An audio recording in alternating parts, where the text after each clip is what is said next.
Instagram വഴി പരിചയപ്പെട്ട പ്രായപൂർത്തിയാകാത്ത പെൺകുട്ടിയെ പീഡിപ്പിച്ച കേസിൽ ഒരാളെ പുയപ്പള്ളി പോലീസ് അറസ്റ്റ് ചെയ്തു. കൊല്ലം മുണ്ടയ്ക്കൽ പാപനാശം കളീക്കൽ തെക്കത്തിൽ വീട്ടിൽ ചന്തു എന്ന് വിളിക്കുന്ന അരവിന്ദാണ് ഇപ്പോൾ പുയപ്പള്ളി പോലീസിന്റെ പിടിയിലായിരിക്കുന്നത്.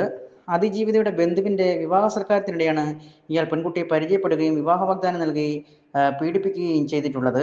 മുട്ടറ മരുതിമലയിൽ കൂട്ടിക്കൊണ്ടുവരുന്ന പീഡിപ്പിക്കുകയായിരുന്നു എന്നാണ് പരാതി. പല കാരണങ്ങൾ പറഞ്ഞ് പ്രലോഭിപ്പിച്ച് നിരന്തരം പീഡിപ്പിക്കുകയും ചെയ്തിരുന്നുവെന്നും പറയുന്നു. പ്രതി ഒടുവിൽ മറ്റൊരു പെൺകുട്ടിയുമായി പ്രണയത്തിൽ ആയപ്പോൾ അതിജീവിതയെ ഒഴിവാക്കുകയും ചെയ്തു. ഇതിന്റെ മനോവിഷമത്തിലായ പെൺകുട്ടിയുടെ സ്വഭാവത്തിലുള്ള മാറ്റങ്ങൾ തിരിച്ചറിഞ്ഞ രക്ഷിതാക്കൾ പോലീസിൽ പരാതി നൽകുകയായിരുന്നു.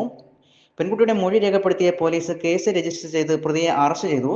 പുയപ്പള്ളി SHO അനിൽകുമാറിന്റെ നേതൃത്വത്തിൽ SIമാരായ രജനീഷ്, രാജേഷ്, ബിനീഷ്, അൻവർ, ASI റീന എന്നിവരടങ്ങുന്ന പോലീസ് സംഘമാണ് പ്രതിയെ അറസ്റ്റ് ചെയ്തത്. പ്രതിയെ ദേഹപരിശോധനകൾക്ക് ശേഷം കോടതിയിൽ ഹാജരാക്കി കോടതി റിമാൻഡ് ചെയ്തു.